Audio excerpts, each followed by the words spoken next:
Siapakah penulis Kisah Para Rasul? Kisah Para Rasul ditulis oleh Lukas. Lukas menulis untuk siapa? Sangat menarik, dia menulis untuk satu orang saja.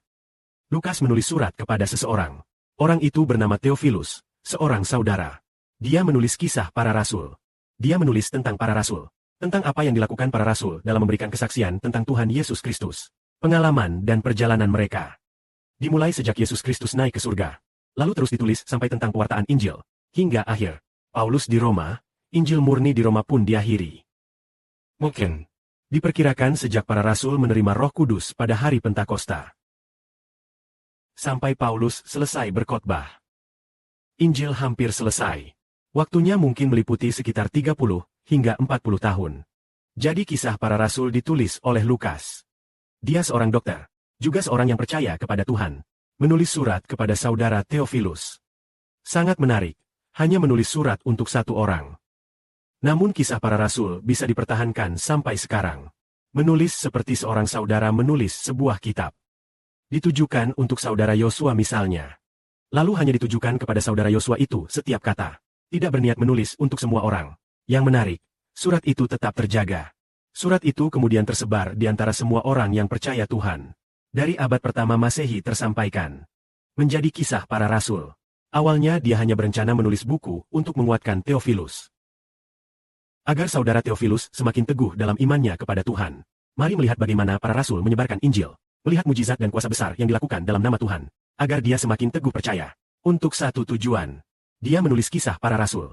Ditujukan untuk Theophilus. Ditulis untuk Theophilus. Kita ingat Lukas selain menulis Kisah Para Rasul. Juga menulis sebuah Injil yang dikenal sebagai Injil Lukas. Yang memberikan kesaksian tentang Kristus. Lukas ini ditujukan untuk siapa? Dia juga menulis untuk orang yang sama. Yaitu saudara Theophilus. Mengapa dua kitab itu ditujukan untuk satu saudara bernama Theophilus? Injil Lukas sendiri ditulis dengan jumlah kata sekitar 40,000-an kata. Naskah ini sedikit lebih panjang dari Kisah Para Rasul. Sekitar 50.000 kata. Pada zaman Lukas, tulisan dibuat dengan tangan, satu persatu kata. Tidak seperti sekarang yang bisa mengetik komputer dengan cepat. Tidak pakai suara untuk segera mengubah jadi tulisan. Dia menulis dengan tangan. Dan pada waktu itu mungkin belum ada pulpen. Yang digunakan mungkin bulu ayam atau mungkin bulu itik yang dicelup tinta untuk menulis. Tulisan juga biasanya lebih tebal. Bayangkan Lukas menulis Kisah Para Rasul dengan sekitar 50.000 kata. Berapa lama dia menyelesaikannya? Mungkin menulis 5.000 kata sehari. Maka untuk 50.000 katanya, butuh waktu lebih dari 10 hari. Baru selesai menulis buku Kisah Para Rasul itu. Baru saja selesai menulis kitab Kisah Para Rasul. Agar dia bisa menulis dengan baik, dia harus diberkati Roh Kudus. Saudara lihat, Lukas dalam kitabnya hanya menulis untuk satu orang. Namun akhirnya menjadi kitab yang dibaca oleh seluruh bangsa-bangsa. Semua orang dari berbagai suku dan bangsa membacanya. Termasuk anak-anak Tuhan dan saudara-saudara seiman. Serta para mempelai Tuhan. Semua membaca buku tulisan Lukas. Dan ikut membagikan isinya. Kita semua dari Injil Lukas dan Kisah Para Rasul telah dikuatkan imannya kepada Tuhan. Kita merasa seolah-olah sedang membicarakan betapa rendah hatinya Lukas. Dia merasa dirinya hanya seorang murid biasa, bukan rasul. Dia hanya menulis surat untuk menguatkan satu saudara saja. Tidak seperti Rasul Paulus yang berkata, "Saya adalah Rasul Paulus, loh, saya menulis surat ini untuk semua anak Tuhan yang percaya. Untuk semua di Provinsi Asia. Provinsi Ahipa. Provinsi apa itu? Seperti Petrus. Untuk semua yang percaya kepada Tuhan. Aku adalah rasul, aku yang berkuasa. Orang yang berkuasa, dia tidak punya keberanian seperti itu. Loh, dia cuma murid saja. Cuma murid, ya, seperti Rasul Paulus. Dia hanyalah asisten Rasul Petrus atau hanya asisten Paulus. Tapi belum disangka, surat yang dia tulis dipakai besar oleh Tuhan dan Kristus.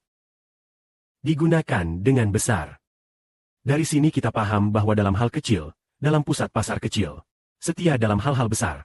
Seperti saudara 11 Bo, kenapa dia menerjemahkan Alkitab? Tujuan awalnya adalah berkata, versi Alkitab lain. Banyak salah.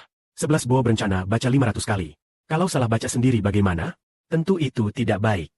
Jadi tujuan menerjemahkan Alkitab adalah agar diri sendiri bisa.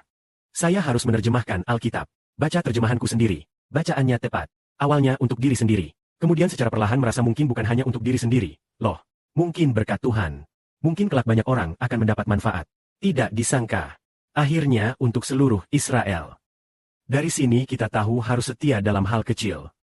Karena Bapa mau memberkati anak-anak yang berani di pusat. Amin.